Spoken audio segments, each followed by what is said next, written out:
Splendid evening it is to viewers. Welcome to Equity News and Equity Access, your aerial perspective of stock market developments and of developments in the Zimbabwean economy.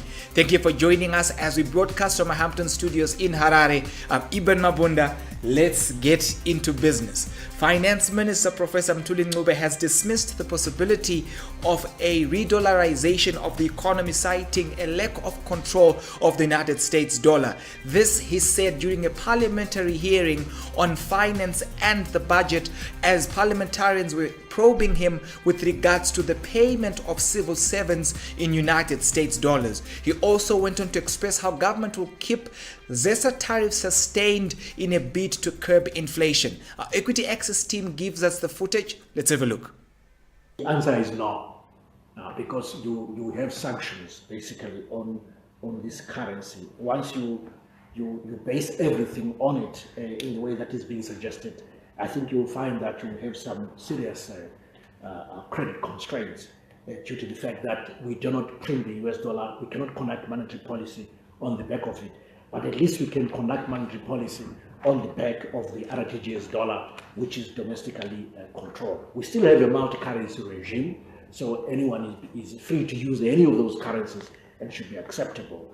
But moving all wages to US dollars in the way that was done under GNU, I think everyone was earning $100 at the beginning for 6 months, and then stabilizing things. I don't think that is the way to go. Neither should we equalize wages, which was also implied. The issue really is an exchange regime issue rather than the level of wages, whether they should be equalized or not. There's an issue about that our surplus is not being felt. The new MDC Alliance executive has said it would take more than 12 months to bring macroeconomic stability to Zimbabwe. This was said by the former Minister of Education as well as the Treasurer for the new executive, Mr. David Coulthard. Let's have a look. If the winning team that you desire, that you foresee to see comes in place after this Congress, what should we expect from the MDC a day after the Congress? Weeks, months, and days after this? So first of all, and what I've been saying to people this morning is that we need to lower expectations, both nationally and within the party. If Nelson Chamisa became president of Zimbabwe tomorrow, okay, he would not be able to turn around the fortunes of Zimbabwe in a week, in a few months. The problems in our nation are deep-rooted and are going to take a lot of determination and hard work. Does this also justify the time that ED has taken to try and turn around this economy, since you also admit that deep rooted? No, but the difference is that ED has been in power almost, 18 months now, and things have got worse. We haven't even reached a plateau. If you compare to 2009, for example, when the inclusive government came in, when BT came in as Minister of Finance, me as Education Minister, within a few months we had stabilized things. People were starting to get money out of their banks. They were paid salaries that held their value. You're very cautious about this. If Chamisa comes into power, let's say with the next election, how many months would you probably promise Zimbabweans this may take to stabilize this economy? Just comparatively. I would say that you can stop hyperinflation very quickly. As we saw in 2009, hyperinflation stopped in a couple of weeks through discipline. Okay, you can stop hyperinflation. But as you know, stopping hyperinflation is just the beginning of the process. You then have to restore confidence in your banking sector. You then have to reach out to the international community, to the private sector. And that takes quite a few months to convey that message. But even then, the economy doesn't pick up quickly. And what happened after 2009 is very instructive. We stopped in hyperinflation within a few weeks, but the economy only started to grow in 2010. So it takes months, if not over a year, to...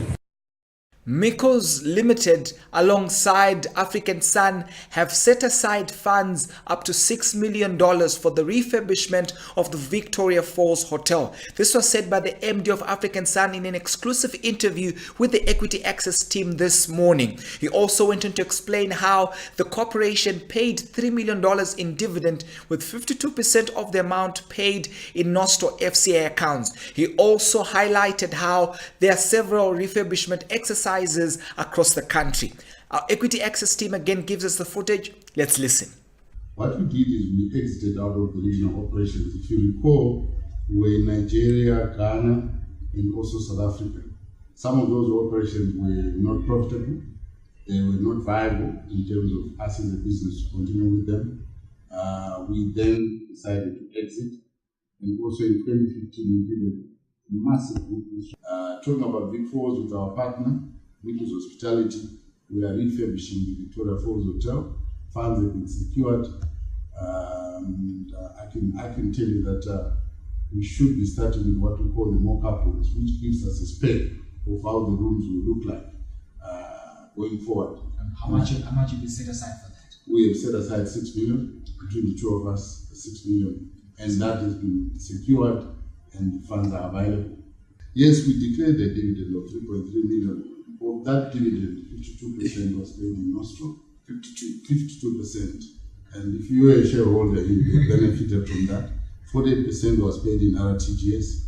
And as a company, we're quite excited that, look, if you are an investor also, please benefit into the returns of the company.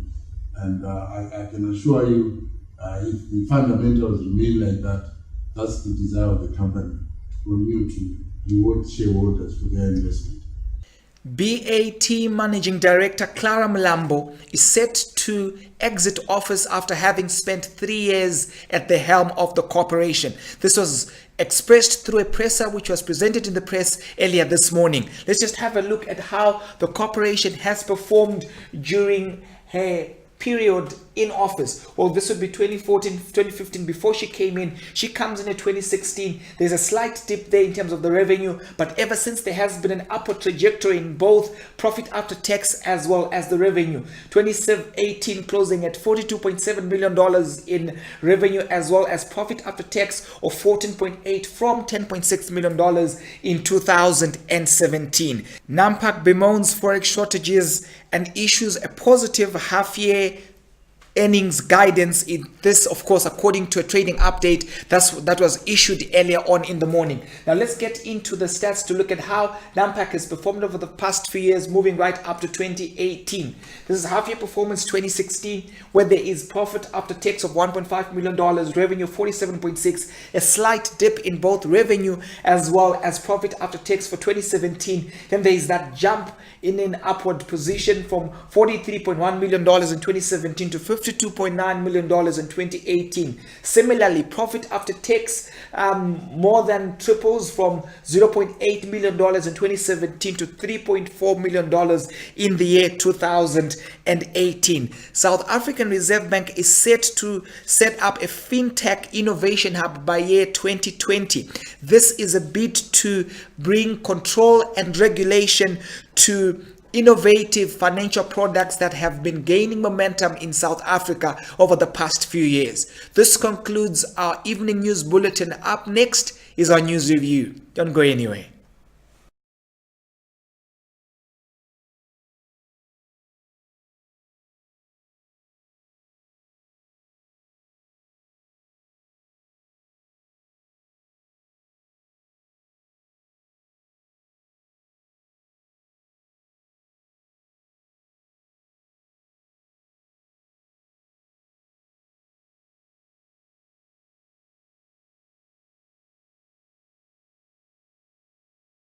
Welcome back, viewers. It's now time for news review, and with me in set is our chief analyst at Equity Access, Respect Gwenzi. Respect, good evening and welcome to the show. Thank you, Eben. It's always my pleasure. Good evening, viewers. Fantastic. Now let's have a look at what has played out on the significant scenes of the Zimbabwean economy. First and foremost, we see the finance minister being taking his story to the parliament and the parliamentary committee, asking questions with regards to several issues. And one of the key issues that was asked by the parliamentarians is what would stop government from paying civil servants in US dollars. And in response, they said, look, we don't have control over the United States currency. What is your take on what he said with regards to the dollarization situation? Yeah, I think we are definitely at a crossroads where we are definitely probing ourselves constantly to try to find the best way forward. But government's position is quite clear. They're not looking at re-dollarizing, but the economy, unfortunately, is re-dollarizing on its own, and that's quite the challenge that we're having. There's a clear crisis in confidence. I mean, there's no confidence in the current currency that was introduced a few months back. And I mean, government's position is that no, our fundamentals are okay. As long as we are able to keep our books balanced, then obviously that should inform the rate on, I mean, the exchange rate. But that seems not to be the case. There's a clear lack of trust. There's a clear lack of confidence in the administration that is running the country, and that's really causing serious problems, especially with regards to markets. But I think, I mean, we have to wait and see how the markets play out in the next coming weeks. Especially when you liberalize, there's bound to be that kind of a bump in volatility in the very short term. But the market always self-corrects, and I believe that in the very near term we are likely to see where the current settles. And I think it's also quite fair to give it a bit of a chance. But I personally don't believe that we have taken the right path in terms of how we are seeking to correct our fundamentals. I don't have a problem with liberalization. I don't have a problem even with introducing our own currency, but I don't believe that the current macro environment is ripe for such a pursuit of such methods of fixing the economy. Now, following MDC's elective Congress, now they've got a new treasurer, who's David Coulthard. He said earlier this morning in a report that look, it will take more than 12 months to fix the economy. Could that be what we're actually seeing playing out? Could it be that perhaps the citizens are getting a little bit impatient on a process that would eventually yield forth tangibles? I think that was one of the most fairest statements that I've heard from the opposition in quite a long time. Just before we went to the 2000 last year's election, there used to be some funny numbers that were being thrown. We could achieve $100 billion economy in such a very short time, and so forth. And I know, I mean, obviously that might be some election banters and so forth. But this is one of the statements that I think I personally also feel it speaks to the current setup, where we have a government which is barely a few months old since they assumed power. And also, I mean, you can't correct fundamentals in a very short space of time. Zimbabwe has been in this ditch, for a very long time. It was created over a very significant period of time of more than 20 years. And it would also be fair to give it to give it enough time. But then it's not just about the medication, it's about the right medication. So the argument out there is not really about whether fixing Zimbabwe's problem will take a day or two, but it is about whether we are even in the first place pursuing the right policies to achieve macroeconomic stability and growth. And one of the key things in achieving macroeconomic stability and growth is to tame inflation. How do you tame inflation? By putting a currency that can be stable. Once you do that, you can self-correct your other fundamentals, you can live within your budget and so forth, and you start to building macro fiscal stabilization. So I think it's an enlightening statement, and it also speaks to what Zimbabweans also might have to apply in the case of the ruling party, to say maybe you need to be patient with them. That is, if you believe that they are applying the right policies. But Doug says, look, in 2009, when there was a government of national unity, there was a short space of time between the GNU as well as the taming of the inflation. And he was also arguing that while of course this would take time, but at least on the inflation side of things, there has to be some stability of some sort. Yes, but this is a different scenario. We are at a point where government has chosen a path where it feels that it's correct or it's important for Zimbabwe to have its own currency. Okay. And therefore, bringing such a currency means volatility in markets. But that's a different thing from correcting fundamentals. Fundamentals are when you're looking at the trade side of things, when you're looking at the fiscal side of things, the trade balance as well as the fiscal balance. I mean, when you combine these two, they form the core of what we call fundamentals. And the argument is that if your fundamentals are going in the right direction, then everything else self-corrects. But personally, I'm not arguing that these two are going in the right direction. Okay. So what MDC achieved back then, what government achieved back then, of course, with Tendai Biti as the finance minister, it was stabilization, but not necessarily growth. You need stabilization, but immediately you now need to build your fiscal pillars, which ensure that there is definitely growth in years to come. So we achieved that, but it also came at an expense. But it was really important that we stabilize the economy first and start to building macro pillars, of which this is not the criteria in the current government. We're seeing a government which is pursuing two fronts, trying to fight the macro fiscal side, and you're also trying to fight the monetary side, of which I don't believe that these two, in as much as they work hand in hand, I believe that some of the policies that are good for the monetary may not exactly be applicable at the very same time you're trying to achieve macro fiscal stabilization, because they sometimes counter each other, and the problems that might arise might be very punitive, as we are experiencing right now. I realize. Now to talk about something else different, African Sun, we of course had that exclusive encounter with the managing director, Ed, and one of the key issues that he discussed there was one, the refurbishment of the Vic Falls Hotel, where they've set aside $6 million just for the refurbishment. Then he also mentioned the payment of the dividend, which was 52% in FCA Nostro accounts. What is your comment with regards to the key issues discussed there? Very importantly, African Sun is a company which is emerging from a very rough past, and I think they're quite they're obviously pleased with the current direction which they have taken since 2015. Much of what's happening at African Sun is due to the new shareholder who came on board in 2015, obviously reorganized the entity, reorganized debt, and sets the company on a new trajectory, and obviously that is Brainworks. But I think in the very recent years, especially in fact starting from 2017, they undertook initiatives to refurbish some of their hotels.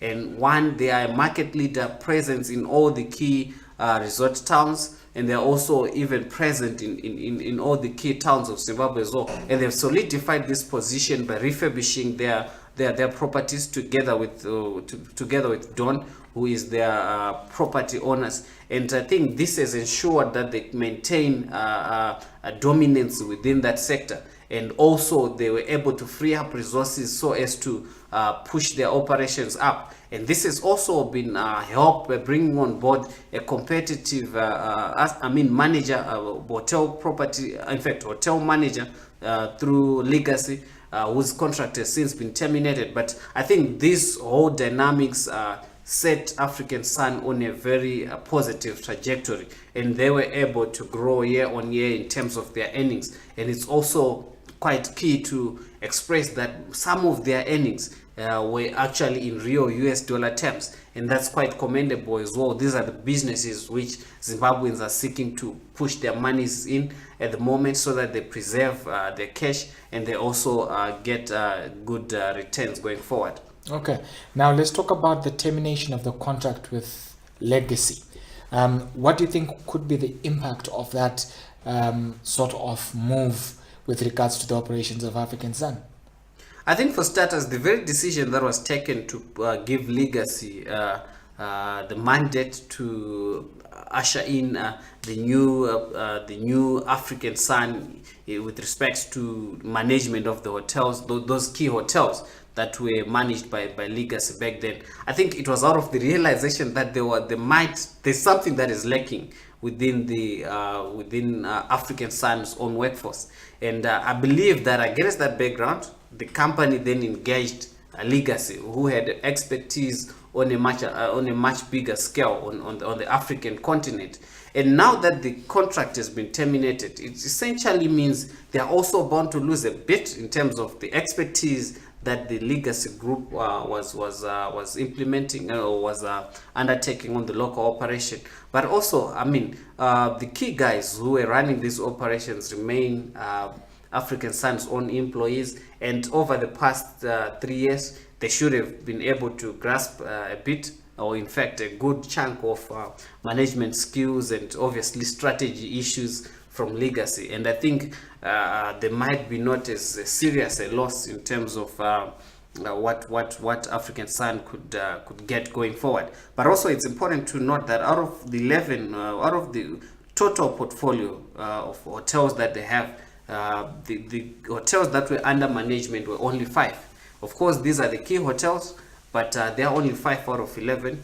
And even these 5, they were also managed by African Sun's own employees. So I don't think the loss might be very significant.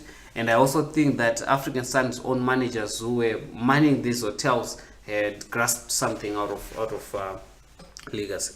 So one of the key issues there being the dividend issue. The company issued a dividend of 1 million in fact partially in USD, and of course 48% in local money. But I think what's important here is try to dissect the anatomy of the revenue that was generated by the company.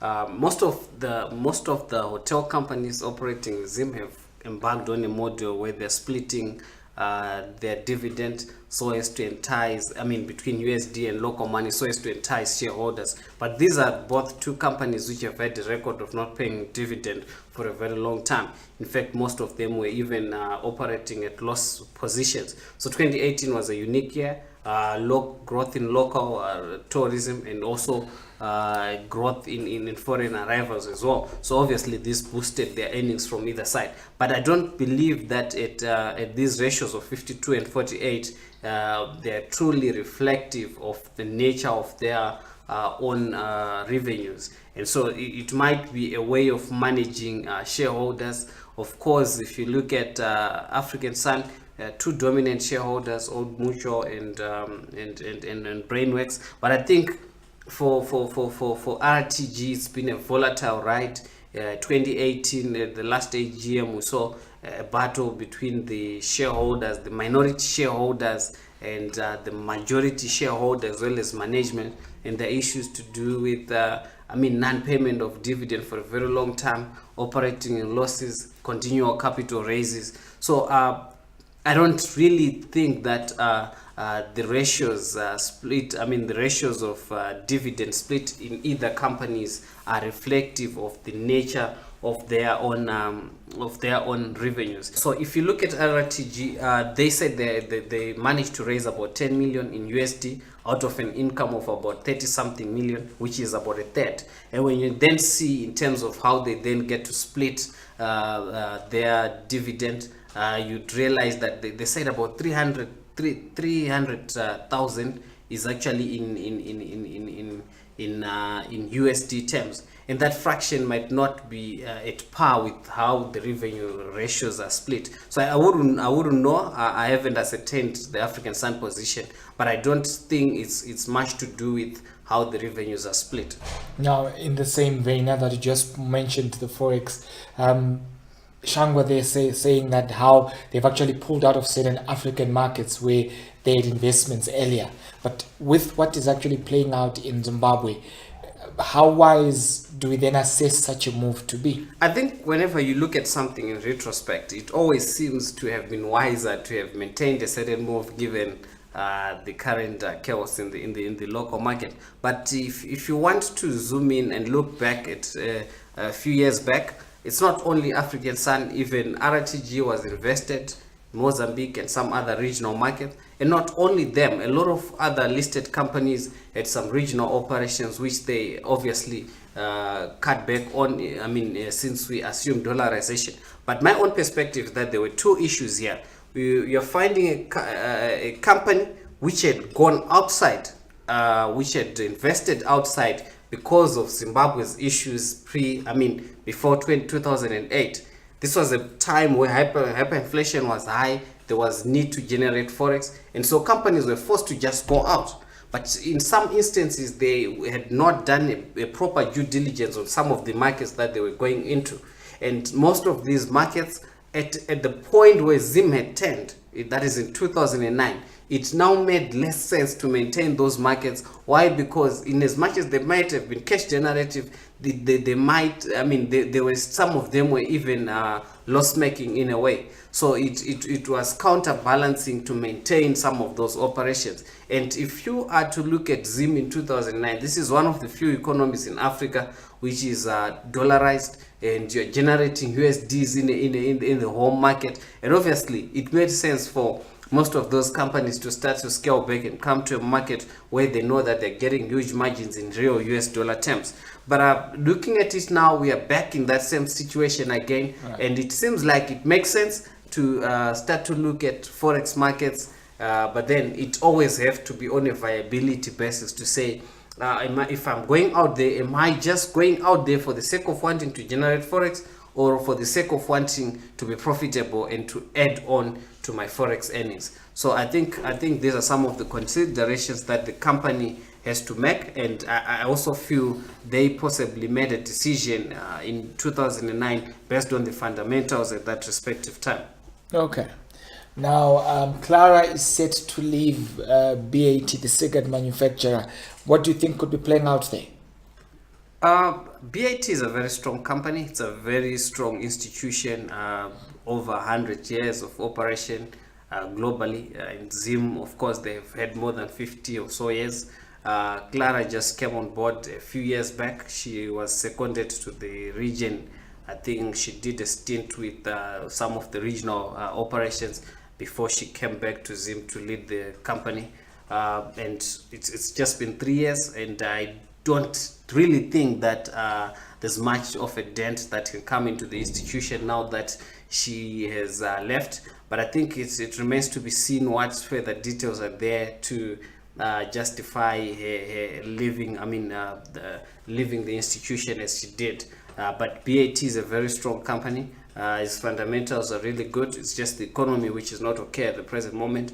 But they're one of the key counters on the Zimbabwe Stock Exchange, and they continue to receive support from the UK based parent, and also the SA BAT company as well. So I think the company remains solid, but it was a good thing. A woman on top, one of the only few women to lead a ZSE listed company. And I think it's a loss, when you look at the gender balance. But in terms of management, I believe that the company has got able personnel to see its operation through. Okay, and then Nampak, they bemoan forex shortages. Now, two questions. One, what can we expect from Nampak going forward? Secondly, with the interbank market system having been relaxed and liberalized, are we likely to see such issues being solved? Forex remains a key challenge. I think when you look at Nampak's operations, they were hamstrung. There's strong demand in Zimbabwe, but one of their key customers is Delta, and they also do a lot of packaging material for tobacco operators. Guys who operate in the tobacco sector. And so obviously Forex has been a key issue. They violated it over the past 2 years, and the parent has ceased to extend credit to them. And so they were now using a cash upfront terms with its customers, and this has been a challenge given that there's been low forex, especially on the interbank in the past year, and even allocation back then is when it was a reserve of the RBZ. Okay. But even now, after the interbank, there's been low flows, so it still remains a challenge for them to access the foreign currency. And maybe there might be an improvement, but it also means the product has to be hiked in terms of prices as well, because the interbank rate is tumbling by each day. And so it becomes more punitive for the person who is procuring material from them, and the person will also have to the company itself will also have to hike its product on the market as well in terms of the price that they're charging. So eventually demand becomes constrained because the price will be high. But I think the forex challenges that we're encountering right now are going to remain with us. Okay. Well, thank you for the perspectives. Respect for viewers. Up next is a focus on the stock markets. Please stay tuned.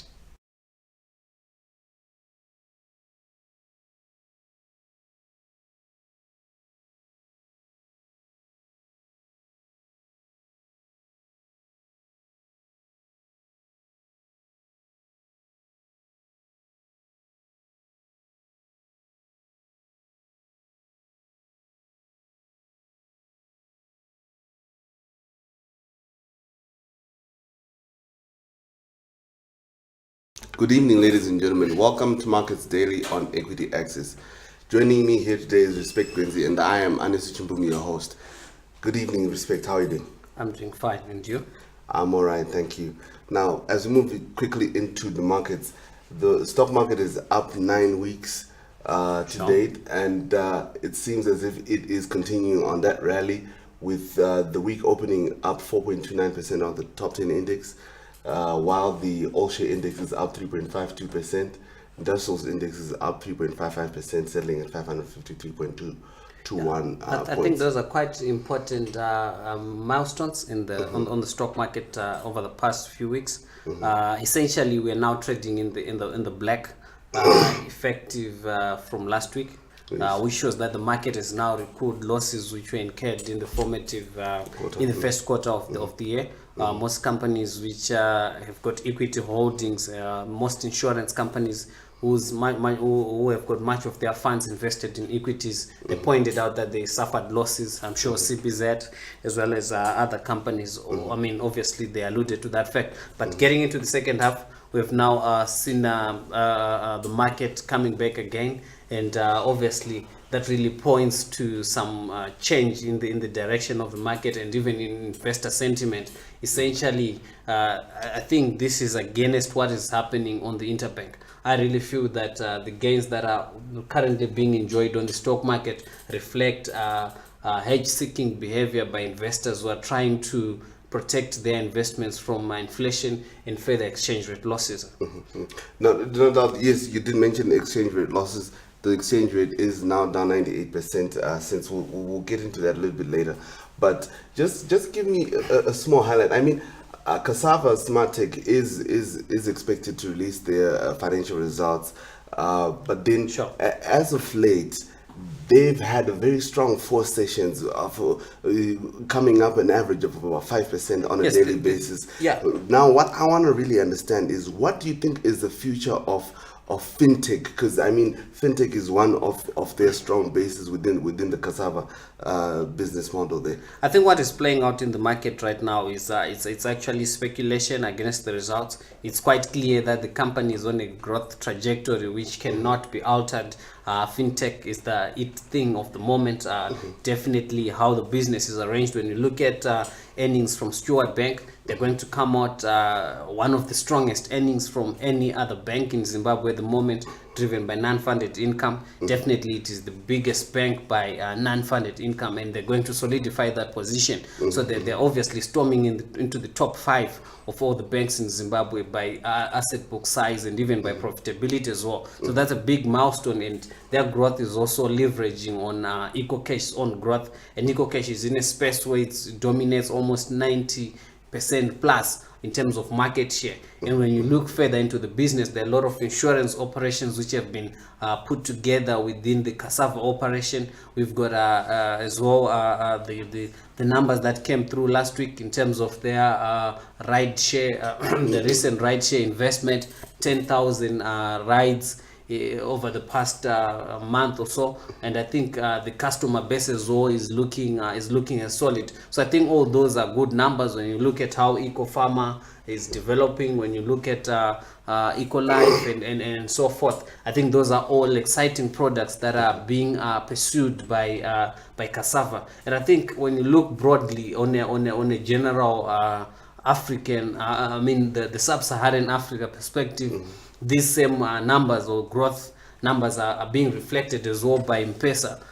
The company is really doing good, and they're contributing positively to Safaricom, and this is the trend that we are now seeing in cassava. Cassava is even better. Why? Because it's now since being taken away from Econet, they've become more focused, streamlined operation, and they can now even grow better as they can pull capital on their own. So it's a counter to watch. That's why they've been enjoying such a good ride on the Series C lately. But of course, year to date, they're just coming out of the red. But when you look at the run in 2018, just as when they were listed, it was quite a phenomenal growth. So obviously, it's a counter to watch. And I'm sure in the next few weeks, we're going to have some more exciting details coming out of what they've been pursuing over the past few months. All right, just to look at maybe one more counter on the top 10 index.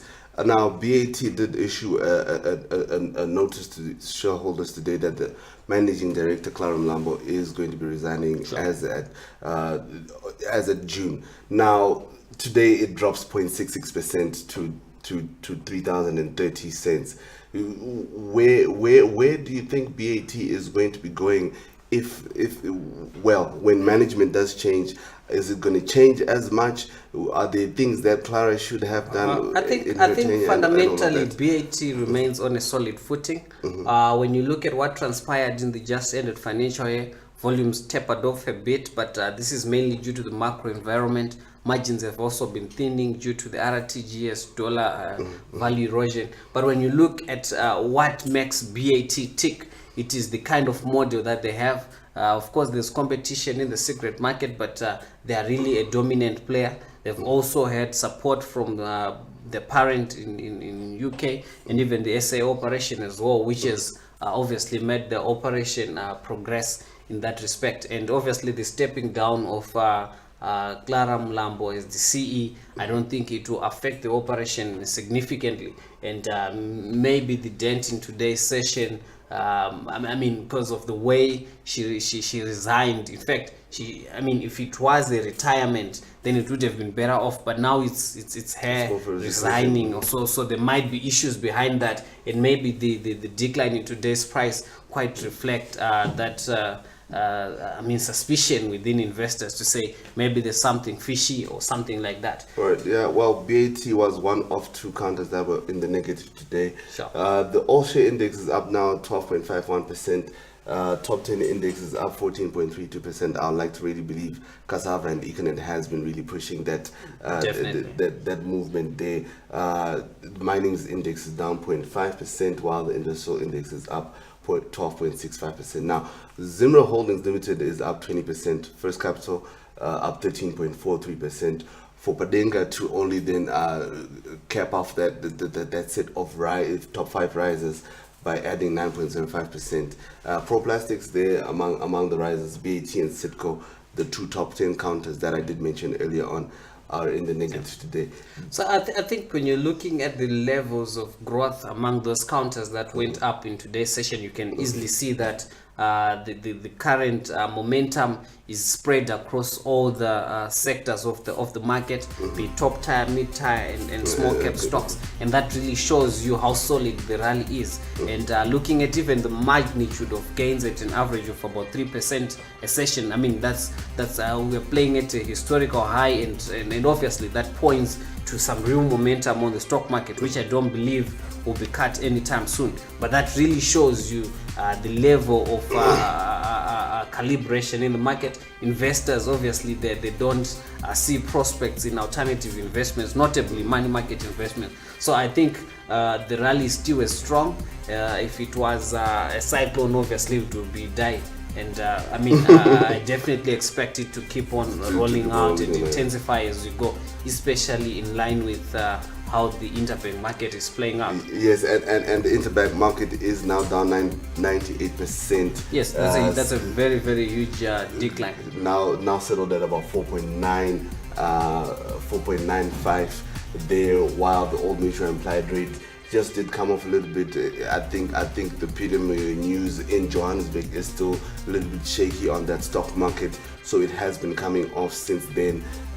So it is now down at 6.98, just a slight movement. The power market has firmed its position at about 7 at the current moment. Any more like, where do you think the interbank should go? Is there any monetary reform that we should be expecting from Mthuli, since he did say that you shouldn't be expecting much from me in this ensuing year? So what I read from the policymakers at the present moment is that they're not going to intervene monetarily, that is in terms of policy positions, but I think they're trying to manage perception. If you had Mthuli's statement in Parliament today, he believes that the fundamentals are correct, and he does not believe in intervening in the market, limiting prices and whatnot. But I think there's something that's worth noting when you look at these numbers. Government through the RBZ has set a 0.2 points ceiling to where the rate can go. If it's in stocks, no stock on a single trading day can go beyond 20%. And so what they have done here is to say, if Friday's trade closed at 4.75, they only add 0.2, which means if you say 4.75 plus 0.2, it gets to 4.95. So it actually reached today's ceiling.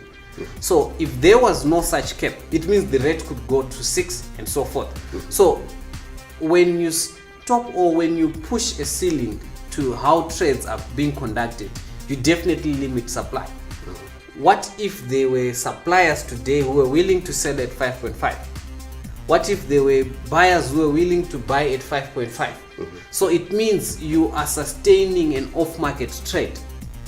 And so also you are widening the gap between the interbank rate and the official rate. So essentially we are still in a more of a controlled market, where RBZ is trying to manage the level at which the Zim dollar or the RTGS dollar falls. So obviously that's going to affect perception. It's also going to affect flows, and I think it's likely to keep on pushing the rate up, but at a very steady rate. But I don't know whether we really need a big bang where we just let it be, or we continue to cushion the growth and try to talk people into holding on to their RTGS dollar, or trying to lure those who are generating forex to push the market on the interbank. So I think it's management, it's government's own way of managing things, but it's not good for perception as long as we keep on widening the gap between the interbank and the parallel exchange. Well, a little bit worrying for me also, because I like to think that in terms of the players that did enjoy, or maybe rather benefit from the 1:1 cushion that was there prior to the statement last week on Monday, mainly your fuel companies, those guys seem to be in a place where it is going to be very much difficult for them to continue supplying. Yes, essentially they are no longer able to supply. Why? Because they've got a pegged rate in terms of what they should charge the product at. Using a market average of 4.6, it means when you are selling at $4.90, you're actually selling at a loss. Why? Because your exchange rate is now 4.95 on the market. So the only way you can retain viability is when you can adjust your prices upwards to maintain your margins. So given that the exchange rate is going up, it means suppliers of the product can no longer refuel their tanks and restock there. So what it means is we might see ourselves in a sustainable crisis, or we might eventually see government dropping its ceilings in terms of what retailers or fuel retailers can charge. But once they do that, once they liberalize that market fully, and Zera stops pushing in those market ceilings, then we might see the product beginning to come into the market. But it's at what price and at what cost? Government is also afraid of the impact of these moves on inflation, and similar to how they're controlling the exchange rate, they are also trying to control the fuel rate as well. Why? Because those are the two critical things that have got a huge impact on inflation. All right, thank you, Respect. Well, will the market continue to suffer from a continuing weakening exchange rate while the market is still controlled? It is yet to be seen. It is yet to continue. Well, that's from me and Respect tonight and the Equity Access team. Do not forget to follow, like, and subscribe on our YouTube, Twitter, and Facebook accounts at Equity Access. Good evening.